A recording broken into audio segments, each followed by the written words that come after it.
la vie de la jeunesse de cette époque est encore beaucoup plus difficile, beaucoup plus pénible. Voilà. Parce que quand on n'a pas l'expérience, quand on n'a pas de recul, quand on a 20 ans à cette époque, on peut beaucoup plus rapidement briser sa vie. Quels sont les points sur lesquels il faudrait se baser pour se mettre en relation avec une personne? Le premier problème fondamental que les humains ont, c'est le problème de...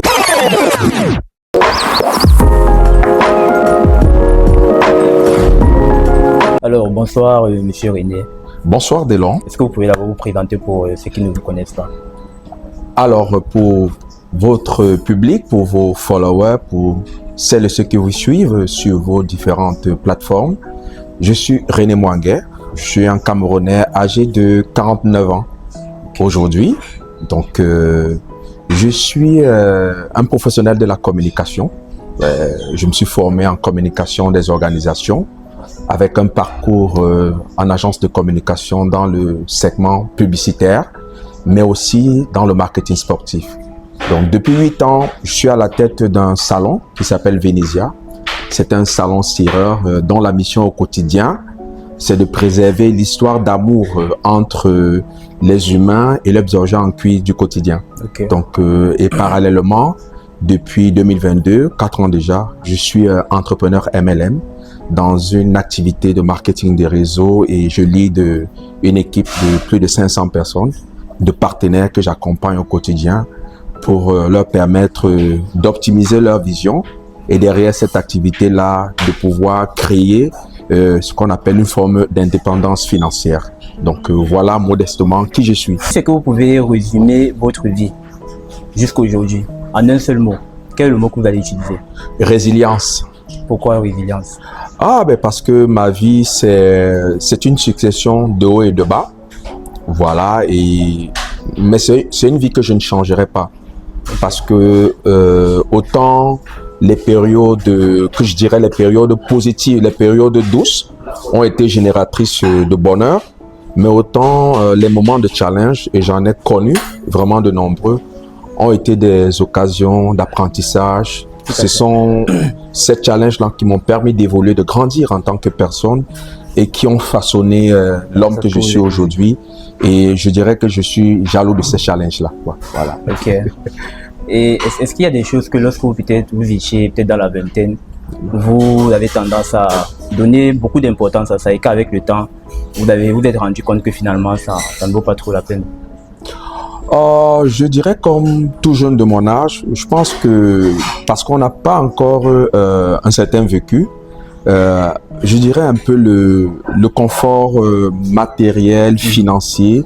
Voilà, quand on est jeune et que on est dans les vibes de sa génération. Ouais. Voilà, on veut avoir accès, on veut posséder un certain nombre de choses sur le plan matériel et financier. Je pense que ça a été aussi conforté à mon époque par un monde qui s'ouvrait. Il n'y a peut-être pas encore Internet, mais le câble, le lifestyle à l'américaine, tout ce qu'on voyait à l'extérieur et tout. Et ça a créé dans la vingtaine le désir de posséder un certain nombre de choses. Mais avec le temps, avec le recul aujourd'hui, je me rends compte que c'est pas le plus important, que la vraie clé est là ailleurs, dans un certain nombre d'autres éléments qui contribuent, comme l'humain déjà. Voilà, comme l'humain, être en capacité aujourd'hui de créer, tisser des liens authentiques avec des personnes vraies qui vont dans votre parcours vous nourrir, qui vont vous permettre de vous élever et surtout vous permettre peut-être de pouvoir réaliser votre mission de vie. Donc c'est des choses qui sont beaucoup plus importantes pour moi aujourd'hui que posséder des biens matériels et financiers, quand bien même ces éléments sont également importants pour la sécurité, la nôtre, celle d'une famille quand on en a, et pour pouvoir envisager le futur avec beaucoup plus de sérénité. Voilà. Ok. En parlant de mission de vie, comment est-ce qu'on fait pour choisir ce qu'on veut vraiment faire, ou bien pour faire ce qui est bien pour nous?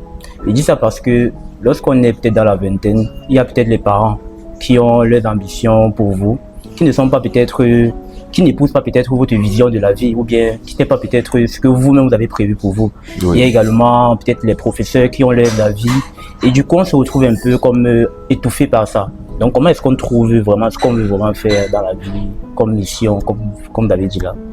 Oui, c'est une question très importante parce que, en fait, je me dis que, et je vais peut-être prendre pour mon cas parce que pouvoir trouver, je dis même se connecter à sa mission de vie, c'est un long chemin.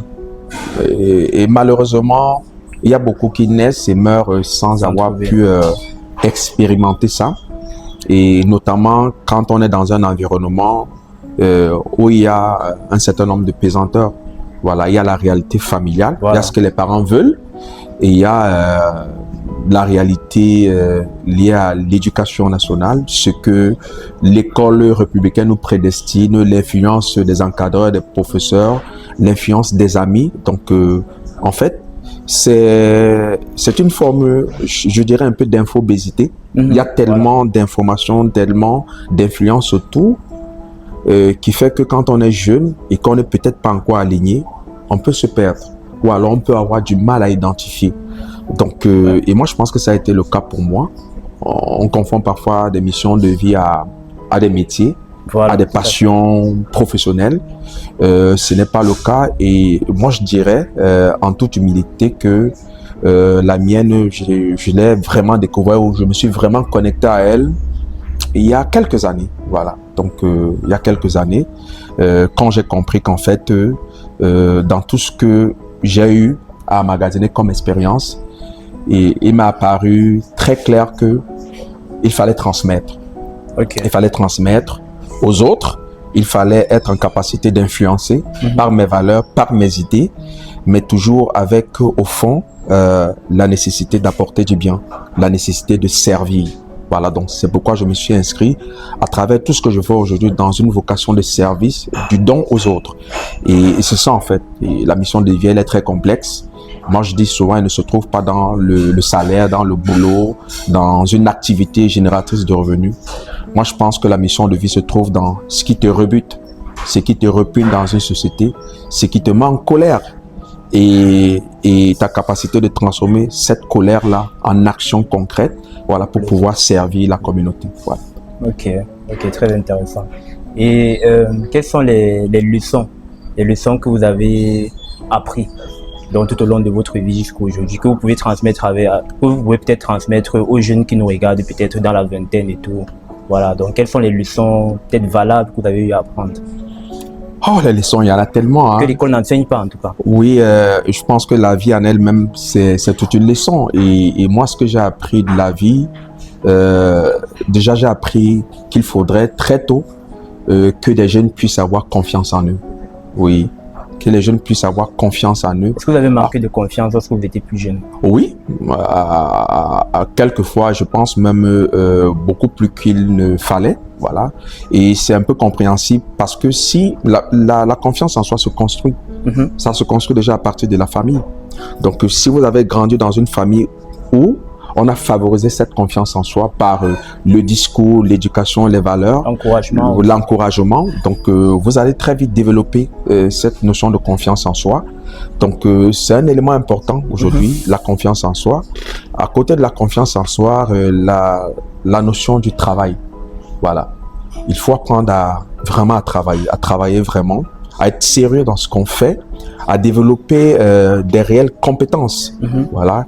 Et parce que ce sont ces compétences-là qui vont nous permettre plus ou moins d'exister dans la société. Voilà. C'est pourquoi moi j'aime beaucoup la loi des 5 sauts, qui est une loi que moi je trouve très cohérente et très importante, qu'on doit pouvoir qualifier dans un processus qui est clair. Le saut de la connaissance, le saut de la compétence, hein, le saut du réseau, le saut des ressources et le saut de la réputation. Parce que les connaissances, nous allons à l'école pour acquérir des connaissances, mais il faudra que derrière ces connaissances, on puisse développer des réelles compétences. Et ce sont les compétences qu'on a, qui sont concrètes, qui sont factuelles, que nous mettons en action à travers aujourd'hui des métiers, un emploi ou alors des services qu'on peut vendre. Les compétences nous ouvrent dans un réseau de personnes, d'amis, de gens qui se connectent à nous parce qu'ils viennent apprendre. Ils viennent se nourrir de ce que nous avons comme compétences. Le réseau nous ouvre les ressources. qui peuvent être matérielles, qui peuvent être financières, et à la fin, ce sont ces ressources qui nous permettent d'accéder à la réputation. Voilà. Et je pense que les jeunes devraient comprendre aujourd'hui que il faut chercher les sauts de manière chronologique. Mais aujourd'hui, on voudrait avoir la réputation avant le reste. Donc, c'est autant de leçons. Voilà. Et puis, travailler sur ses valeurs. Voilà. Parce que les valeurs, c'est un peu ce qui est notre identité propre. Voilà. Quand vous avez des valeurs, vous affirmez vos valeurs, vous restez figé sur ces valeurs-là. Celles qui vous ont façonné, ça veut dire que vous êtes déjà honnête avec vous-même. Et je pense que ces valeurs vont permettre à ce que un certain nombre de personnes se connectent à vous tout au long de votre processus de vie, ou alors d'autres vont se détacher. Mais c'est à vous d'être authentique dans votre discours, dans votre, ce que moi j'appelle votre démarche de personal branding. Et c'est ça, je pense, qui va de manière crescendo créer votre légende personnelle et vous aider à devenir un adulte affirmé, donc sûr de ses opinions, de ses convictions et justement qui est à l'aise dans la société. Voilà. Je pense que c'est aussi quelque chose qui nous manque à beaucoup d'entre nous, les jeunes. On n'a pas de valeur. Vous allez voir quelqu'un peut-être qui est bleu avec les bleus, et puis les rouges avec les rouges, et puis les jaunes avec les jaunes. Donc lui-même, il est un peu comme un arc-en-ciel. Il n'a pas d'identité propre à lui. Donc je pense que c'est quelque chose qui nous manque. Mais maintenant, vous, est-ce que vous avez des... Est-ce que lorsqu'on grandit, peut-être à votre âge, est-ce que vous avez des regrets? Est-ce que des choses que vous n'avez pas peut-être osé faire, ou bien des choses que vous avez dit que non, vous deviez faire peut-être autrement, ce genre de choses? Est-ce que vous avez des regrets?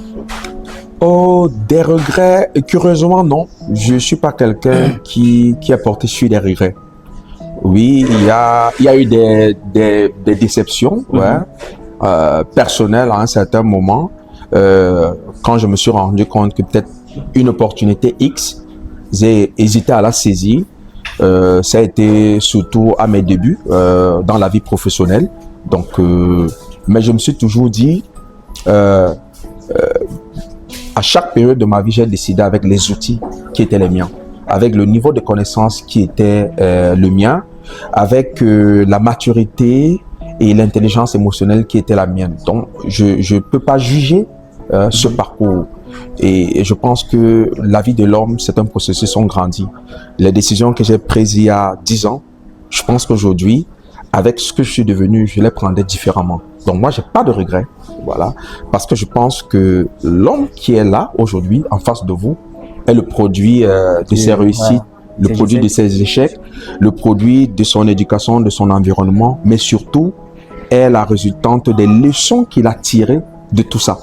Parce que quand on tire des leçons, ça nous transforme et ça nous permet de devenir meilleurs. Donc voilà, moi je porte pas de regrets en moi. Voilà. Ok, et justement, si c'est qu'on vous redonnait peut-être vos 20 ans, avec toutes les connaissances que vous avez maintenant, quelles sont les choses que vous feriez différemment? J'oserais plus.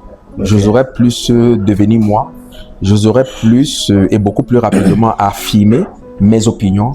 J'oserais plus entreprendre. Voilà. Prendre des risques, entreprendre et me connecter à davantage de personnes et à davantage de connaissances. Voilà. Ok, donc là on va parler un peu de relations, parce que c'est un sujet aujourd'hui qui, j'ai envie de dire, ça sème beaucoup de haine envers enfin, ça sème beaucoup de désunion avec les gens. Oui. Et puis moi j'ai envie de demander pourquoi est-ce qu'avant déjà c'était comme ça? Est-ce qu'avant les relations étaient aussi challengeantes que ça ne l'est maintenant, ou bien ça a toujours été comme ça? Moi je pense que les relations ont toujours été challengeantes. Et je crois que chaque époque et chaque génération vit les relations à sa façon, parce que on est dans un monde aujourd'hui qui est interconnecté et on va vivre la relation également en tenant compte de on va dire des tendances de son époque, en tenant compte de comment est-ce que le monde de son époque, lui, il vit de manière générale. En fait, ce qui se fait aujourd'hui, c'est que, à mon avis, on est depuis une dizaine, une quinzaine d'années, je dirais, à une époque, moi, l'époque du digital, c'est une époque où tout se révèle aujourd'hui. Ouais. Ça veut dire que on doit être beaucoup plus responsable et jaloux de son image, de son identité, étant donné que tout ce qu'on peut poser comme acte est susceptible d'être exposé sur la toile et à travers les réseaux. Tout à fait. Donc, les relations ont toujours été challengeantes, mais avant, c'était moins vu, c'était moins su, parce qu'on n'avait pas des canaux, des outils de communication aussi instantanés qui pouvaient relayer les fléaux sociaux comme ça se fait aujourd'hui à la vitesse grand V. Donc, tout ce qu'on vit aujourd'hui a toujours existé. Voilà. Donc, maintenant, c'est juste amplifié à une époque où, voilà, Internet, les réseaux sociaux, le digital, et aujourd'hui, également à une époque, moi je dirais, où il y a des comptes valeurs. Où aujourd'hui, l'humain a perdu un peu de sa quintessence et où de sa dignité, où faire mal de manière gratuite, causer du tort de manière gratuite à un humain, discréditer son image se fait de manière aisée. Et c'est en cela qu'aujourd'hui, moi je pense que la vie de la jeunesse de cette époque est encore beaucoup plus difficile, beaucoup plus pénible. Voilà. Parce que quand on n'a pas l'expérience, quand on n'a pas de recul, quand on a 20 ans à cette époque, on peut beaucoup plus rapidement briser sa vie qu'à notre époque. Donc voilà. Et selon vous, quels sont les points sur lesquels il faudrait se baser pour se mettre en relation avec une personne, pour se mettre en couple avec une personne? Quels sont les points essentiels? Parce qu'aujourd'hui, les gens se mettent en couple comme ça. Vous allez voir quelqu'un de 18 ans qui se met en couple, 19 ans qui se met en couple. Vous allez voir les personnes de 20 ans, 21 ans qui vont vous dire qu'ils ne croient plus en l'amour. Oui. À 21 ans, donc c'est un peu bizarre. Oui. Donc c'est pour ça que je pose cette question. Sur quoi quels sont les éléments sur lesquels il faut se baser pour être sûr que une relation peut au moins, j'ai envie de dire, peut-être mieux fonctionner, quoi. Ouais. C'est une question qui est très complexe, hein? Très complexe parce que elle engage tellement de choses sur le plan affectif et émotionnel. Et se risquer de dire voici les éléments qu'il faut, c'est un peu difficile. Mais moi, je pense quand même que il faut, je dirais peut-être replacer l'église au centre du village. Et je crois que la société actuelle aujourd'hui, c'est une société de toute consommation. Et ce qui fait que même la relation humaine, la relation amoureuse, la relation sentimentale, elle est devenue comme un produit. Moi, ça, c'est mon avis.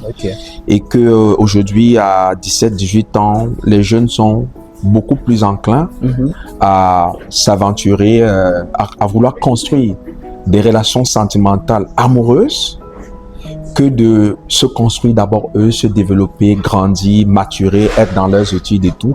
Donc c'est compliqué. Je pense que c'est favorisé par ce monde qui est très ouvert et qui expose la jeunesse à tout ce qui peut être contenu à travers les réseaux sociaux, à travers les séries télévisées, des telenovelas. En fait, des téléréalités, tout cela vient un peu phagocyter l'éducation qui est donnée dans la famille, l'éducation qui est donnée à travers la société.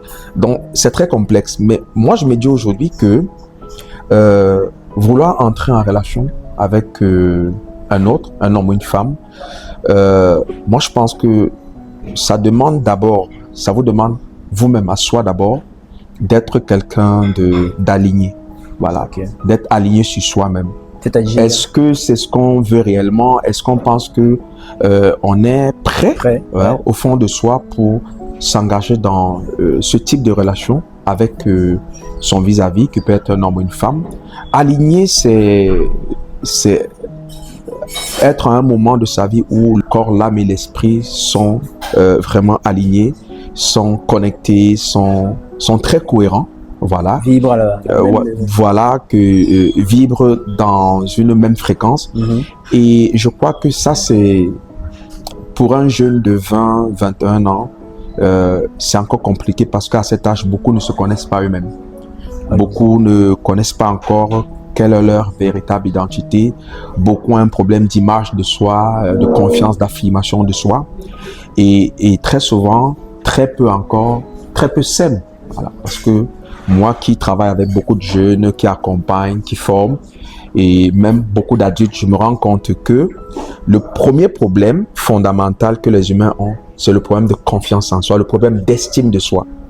Et si vous ne vous aimez pas, vous ne pouvez pas aimer une autre personne. Oui, vous ne pouvez pas aimer une autre personne et vous allez envoyer des signaux qui sont tels que Si en face de vous, vous avez quelqu'un qui est un peu manipulateur, une personne manipulatrice, vous allez entamer votre histoire amoureuse de manière un peu perverse. Donc, et c'est pourquoi il est important que les gens puissent travailler leur estime de soi. Parce que si tu ne t'aimes pas, tu ne peux pas donner l'amour à quelqu'un d'autre. Si tu ne t'aimes pas assez et que tu veux remettre la responsabilité à une autre personne, et la porte est ouverte aux déceptions, aux frustrations et aux drames qu'on a de plus en plus. Des jeunes qui, pour certains, se suicident, des jeunes qui se retrouvent sur la toile dans des scandales amoureux et qui vivent un certain nombre de tragédies. Au point de se suicider. Au point de se suicider. Des jeunes, hommes très souvent, qui ne sont pas encore matures pour comprendre, par exemple, qu'une jeune femme de son âge, de sa génération, c'est un être fragile et qui vont jouer avec ses sentiments, qui vont jouer avec ses émotions et qui vont briser une jeune femme et parfois viennent de créer potentiellement un monstre, quelqu'un de dangereux pour les relations futures. Donc c'est pourquoi moi je dis c'est difficile pour moi de dire voici les éléments. Mais moi je pense que le premier travail c'est un travail à faire sur soi. Je pense que on devrait se lancer dans une relation amoureuse, une relation sentimentale avec l'autre quand on est plus ou moins mature, quand on est prêt, quand on est conscient de ses valeurs, quand on est en capacité d'affirmer son opinion, d'affirmer son caractère, sans se laisser pervertir, sans se laisser entraîner. Et moi, je pense qu'en ce moment déjà, on peut être prêt de tenter quelque chose. Et maintenant, je pense que chaque être humain c'est ce qu'il recherche dans une relation amoureuse. Voilà. Donc, au-delà du côté sentimental, au-delà des émotions, qu'est-ce qu'on recherche dans une relation avec l'autre? Moi, je pense que c'est un choc de valeurs. Voilà. Donc, c'est un choc de valeurs. Si les valeurs de l'autre vous correspondent, vous conviennent le mieux, voilà, je pense que vous pouvez commencer à cheminer dans une histoire qui va évoluer. Donc, vers quelque chose peut-être de beaucoup plus sérieux. Voilà. J'avais lu quelque part que une relation de couple, un mariage, c'est un peu comme un partenariat. Oui. Et avant de faire un partenariat avec quelqu'un, il faut bien déjà savoir où est-ce qu'on veut aller. Oui. Voilà, donc si vous n'avez pas de vision, vous ne pouvez pas justement amener une personne à vous suivre, bien à faire chemin avec vous dans ce partenariat-là. Et donc moi, je me rappelle un peu, lorsque je venais d'avoir 20 ans, je me posais un peu la question, c'est quoi un homme? C'est quoi un homme? Parce qu'aujourd'hui, je ne pense pas qu'il y a vraiment de modèle masculin qui prêche vraiment de bonnes valeurs. Vous allez voir peut-être des hommes qui sont publics aujourd'hui, mais selon moi, bien selon mes principes et mes valeurs, ils ne sont pas les meilleurs. Donc aujourd'hui, on se retrouve avec des hommes un peu, j'ai envie de dire, qui ont une conception de la masculinité un peu bancale, j'ai envie de dire. Vous allez voir, un homme pense que la masculinité peut-être c'est d'aligner les copines, la masculinité c'est de dominer sur la femme. Donc on se retrouve un peu embrouillé avec ça. Donc pour vous, c'est quoi un homme? Parce que voilà, vous avez quand même 48 ans. 49 ans, je pense qu'à 49 ans, on est déjà quand même assez mature, on a assez d'expérience pour connaître, pour connaître comment répondre à ça. Ah, voilà. Donc oui, moi je dis souvent qu'à partir de 40 ans, on doit être entré dans ce que j'appelle l'âge des certitudes. Oui. Donc, et c'est quoi un homme? C'est une question aussi complexe. Voilà. Et quand je reviens sur ton descriptif tout à l'heure, c'est vrai qu'aujourd'hui, le jeune peut avoir des signaux différents. Tant il voit des hommes différents réagir de manière différente, ça peut perdre. On ne retrouve plus une forme de cohérence. Et un jeune qui recherche des modèles, il peut se perdre. Voilà. Et c'est pourquoi moi je pense que le premier modèle, ça part de la famille. Moi je dis toujours, la plus petite unité de la société, c'est la famille. Tout à fait. Et je crois que c'est à partir de la famille qu'on va construire le futur homme, on va construire l'homme. Et l'homme en famille va se construire sur les valeurs de la famille. Quelles sont les valeurs que le père porte dans la famille, que parfois la famille également dans un sens beaucoup plus large porte? Quel va être le rôle des grands-parents, le rôle des oncles ou des tantes dans la construction de cet homme-là? Donc pour moi, l'homme, c'est d'abord les valeurs. Ce sont ces valeurs. Voilà. Parce que c'est à travers ces valeurs-là que la société va nous juger ou plus ou moins nous apprécier. C'est ce qui est important. ce sont ses valeurs. À côté des valeurs, c'est également les croyances avec lesquelles il a grandi. Parce que ces croyances peuvent l'influencer. Très souvent, derrière les croyances, on a aujourd'hui des pensées limitantes que certaines personnes ont. Le regard qu'un homme va avoir sur l'argent, sur la famille, sur la femme, sur la religion, voilà, sur la société en général, hein, c'est un regard qui est la conséquence de l'environnement dans lequel il a grandi et surtout de la famille dans laquelle il est né et qui l'a fait croître. Pourquoi? Parce que un homme avec grand H et je dirais un homme avec petit H, à la naissance, c'est une feuille blanche. C'est une feuille blanche sur laquelle une histoire va commencer à être écrite. Ouais. Et elle est d'abord écrite par les parents, à travers l'éducation et à travers la culture, à travers la spiritualité, à travers un certain nombre de codes et tout. On va écrire jusqu'à ce que l'enfant soit en mesure lui-même de pouvoir prendre le pouvoir sur sa vie et commencer à écrire la suite. Ouais. Mais ça va être influencé par l'éducation qu'il aura reçue et le parcours à travers cette éducation. Pour moi, je dirais qu'un homme aujourd'hui, ce sont ses valeurs. À côté des valeurs, un homme, c'est sa parole. Oui. La parole qu'il porte. Comment est-ce qu'il est aligné, authentique avec sa parole. Un homme, également, ce sont des valeurs comme l'honnêteté. Ouais. Voilà. Ce sont des valeurs comme la transparence. Moi, ce sont des éléments auxquels je suis attaché. Un homme également, c'est ce que moi j'appelle sa capacité à être intelligent sur le plan émotionnel. Parce que le résultat de ce qu'on a aujourd'hui, c'est que les gens émotionnellement ne sont pas intelligents. Ouais. Voilà. C'est ça également. Parce que c'est ça qui contribue à faire d'un homme un homme mature. Voilà. Donc, alors, quand on a des valeurs, quand on est quelqu'un de sérieux, quand on est quelqu'un de travailleur, quand on est quelqu'un d'aligné sur ses valeurs, quand on est quelqu'un qui affirme ses opinions, hein, voilà, de manière convaincue, on a un homme qui ne se laisse pas entraîner. Voilà. Et à la fin, je dis, un homme, c'est à la fin surtout quelqu'un qui a en capacité de vivre dans le lieu commun, hein, c'est-à-dire la société, en respectant les lois, en respectant les autres et en essayant de vivre en bonne intelligence, et en bonne intelligence, bonne intégrité avec les autres. Voilà. Moi, c'est ce que je dirais. Ok, merci pour ça. Et justement, parlant de fin, nous sommes déjà à la fin, mais on a une dernière question. Oui. Est-ce que vous avez une philosophie de vie? Est-ce que vous avez peut-être une phrase que votre vie tourne autour de cette phrase-là, que vous vivez en correspondance avec cette phrase-là? Est-ce que vous avez une philosophie de vie?